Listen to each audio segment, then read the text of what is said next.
your life is going to last a long time. And if I was to talk to my 26-year-old self, I would tell that kid that you don't have time. And you don't know when it's going to end. And so get out there and do the things you want to do. Get out there and get after them now.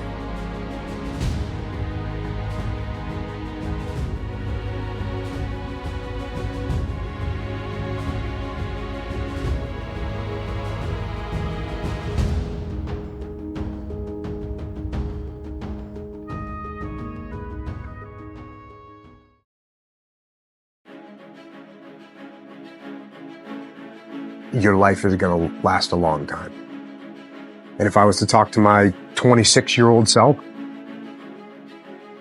I would tell that kid that you don't have time.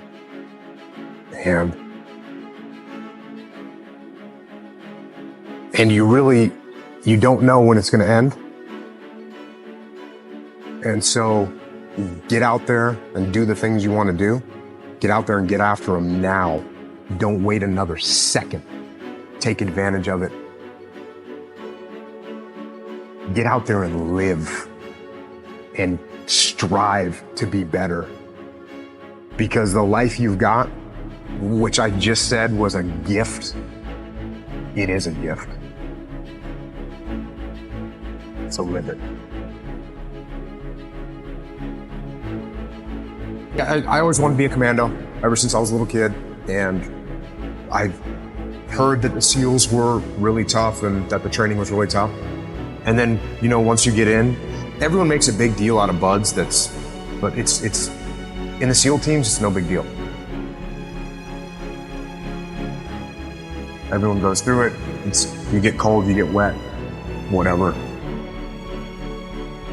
You do a bunch of push-ups and pull-ups and dips. Anyone that gets to the SEAL teams and does deployments overseas and has a real career, they're not talking about buds training. It just doesn't mean anything. I had a guy that was, NCAA water polo team captain champion, and he quit. And I had a guy that was an Olympic alternate gymnast, and he quit. Just because someone's a good physical athlete, it doesn't mean that they're a good SEAL, because being a good SEAL is a lot more than just being a good athlete. Being a good athlete is like the baseline, and it's everything that you've learned to do after that. A good leader, a guy that's tactically sound, a guy that makes good decisions, a guy that's good under pressure, a guy that doesn't ever give up on trying to accomplish a mission. Those are the things that make a good SEAL. So you're always learning and growing, and I was always learning until the day I retired. Because it's not a boom, this happened and everything changed. It's a constant addition of skill set and repetition of situations where you become competent at your job. The fear of getting shot or killed is not on your mind when you're in the moment. It'll build up when you're waiting to go out. There's times you're waiting to go out and you're like thinking to yourself, okay, there's a lot of bad things going on out there, and some of them could happen to me. But I think at some point you realize that there's nothing you can do about that. Other than just quit and just resign yourself to a life of cowardice. But if you opt to not do that and you step up and say, okay, I'm ready. And if I die, I die. And once you overcome that, then nothing else to be afraid of. There's no one that wishes for peace more than people that have been to war. Because when the war drums sound, it's my friends that are going to fight. That's who's going to fight. It's my friends that are going to put their lives on the line. So when the war drums sound, the people that have been to war are the ones that actually say, let's think about this first. Because like I said before, and like everyone says all the time, and they say it like it's no big deal, but war is hell. When you take an 18-year-old kid You're gonna go put him in a situation where he's gonna have to kill people and possibly get wounded or possibly get killed himself. That's a traumatic experience. And so before you do that, you should think about why you're doing it and understand if the people have the will to fight. And the will to fight, as I've said many times before, the will to fight is the will to kill and it's the will to die. And those are some pretty big wills that you need to have. Almost immediately, we're going to memorial services for Army guys, Marines that are killed, which, you know, was a rude awakening. So that's the welcome to Ramadi. The welcome to Ramadi is, you know, you're gonna go and pay your respects to some guys that were just killed. And there's firefights in the city. So we're just across the river from the city. There's firefights in the city all day. There's firefights in the city all night. We're on the rooftop of our building. You can sit there and watch tracer fire go back and forth. We're shot at from, you know, across the riverbank. There's, yeah, it was legit. It was legit combat. It was a legit bad scenario with sustained combat operations. How do you lead your men through that when you know they're dealing with not only the funerals, which definitely take a psychological toll, but then even that just constant firefighting over there? I mean, do you have to switch up your gear and think, okay, I got to lead stronger or maybe a little easier in certain scenarios? Are you changing? Yes, you do have to modulate your leadership. And you have to do that if you're in the business world. You have to do that if you're leading any kind of team. You've got to modulate and you got to recognize when your guys need to be pushed and when your guys need to be not pushed and given a rest. So you're constantly doing that, regardless of what kind of team you're leading. And in combat, like, you know, I say all the time, it's amplified. Because if you push your guys too hard in combat, they're gonna break. You know, whereas in business, oh, maybe they make errors on something, or maybe they do snap. I mean, it does happen in the business world where people like can't take it anymore. But in combat, it'll happen very quickly. And so, you know, you're constantly modulating and taking measure of where your guys are at. And, you know, sometimes I didn't do a great job of that. Sometimes I went a little far and said, ooh, wow, I just saw the look on that guy's face. He needs a rest. And I should have recognized that earlier. And, you know, you make mistakes, no doubt. What I had on my side was I had experience and I had paid attention to my elders when I was a kid. And when I was getting trained and there was no war going on and it was the 90s and I'd hear a guy, you know, someone whose name you'll never hear, but a guy that if you're in the SEAL teams, you know who that person is because they were a legit badass Vietnam war hero. You'd hear them say something, I would hear them say something, and I would collect that and I would hang on to it. That's what prepared me, was that experience of growing up with listening to my elders. The SEAL team doctrine wasn't written down anywhere. It was all word of mouth and passed down from generation to generation that way. And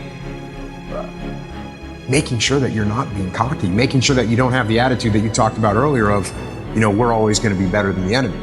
We're always going to win, because you're not always going to win. And especially if you think you're always going to win, then you're not going to prepare that the way you should. You're not going to give everything you can to your training, to making sure that you are prepared for that moment when it comes. And it might come once on a deployment, it might not come on a deployment, and it might come on a daily basis. The sentries that are trying to hold down the fort and protect would take cover from all this enemy fire that was coming at them.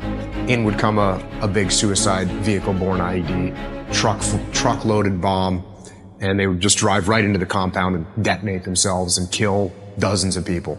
And they did that on multiple occasions. They did it times where they did it to multiple areas at the same time. Wow. So that's how coordinated the enemy was. They knew what they were doing. Were you impressed by them? Were you ever like, I didn't expect that to happen? Or did you ever have a respect for their tactics? I absolutely always had respect. I respect the enemy, absolutely. And the minute you're not showing respect to the enemy and their capabilities is, again, that's a lack of humility and it's going to get you killed. You know, you have to respect your enemy at all times. And whether your mission is to go out and capture, kill bad guys, or your mission is to produce something or sell something or manufacture something or design something, trying to get that team to be unified behind a plan and execute it efficiently, it doesn't matter what the mission is. You're still dealing with human beings. You're still dealing with people. Whether you're in the SEAL teams or whether you're in the Army or the Marine Corps, the people that are working for you are not robots. They're people. And you cannot give them orders and expect them to just execute like a robot would. If the military was like that, then military leadership would be the easiest thing in the world. You know, my guys wouldn't just do what I told them because I outranked them. And I kind of get that funny look. Let me ask you this. I'm here because your employees aren't doing what you want them to do, right? Can you just fire them? Don't they work for you? Aren't they supposed to follow you because you're in charge and you write their paycheck? But all of a sudden they're not doing what you tell them to do. Why is that? It's the same exact reason, because they're people. And guess what? People want to own their own destiny. They want to be in charge of what's happening. They want to take ownership. They want to create the plan. That's how they want to go through life. They don't want to go through life being treated like a robot. They want to be treated like a human. So don't talk to me about, oh, well, it was easy for you because you had these highly trained, highly disciplined, Terminator robots that work for you. Not true. In fact, the opposite. I had a bunch of hard-headed, the guys that you talked about earlier, I had a bunch of hard-headed, very determined, thick-skulled guys that, I had to get them to do what I wanted them to do. I had to get them to want to do what I wanted them to do. I had to make them think that it was what they wanted to do. That's the goal. That's what leadership is. And the worse your plan is thought out, the less response you're going to get. And just like in business world, the less input I get from you as we create this plan, the less apt you are to execute it correctly. So when it comes time, when you have to go execute something, I want you to plan it. I'm not going to plan it for you. I want you to plan it. Now I'm going to come and check out your plan, and we'll collaborate to make sure it's the best plan, because maybe I have more experience than you, or maybe I have some strategic vision that you don't have. But I want you to plan it. That way you own it. And if you own it, when you go to execute it, you're going to put that much more effort into it. That's hard to quantify, but that's real. That is real. If you come up with a plan, you're going to put more effort and more pride in executing that plan than if I come up with a plan and I give it to you and tell you to execute it. That's just a reality. I don't care who you are. That's a reality. Ordering people to do things does not work. You actually have to lead them. And that's another buzzword out there is accountability. You got to be accountable. You got to hold your people accountable. And to me, accountability is a tool. It's a tool of leadership, but it's not the primary tool of leadership. It's actually a crutch. It's actually a tool to use when you don't pull off leadership correctly. So what you want to do, I talk about this all the time. I didn't hold my guys accountable. I didn't, walk down the line and inspect what they were doing. And no, I didn't have to hold them accountable. They wanted to do the right thing. They wanted to do what was aligned with the mission. I had to hold them back. Never mind make them do it. And that's what leadership is. It's not about accountability.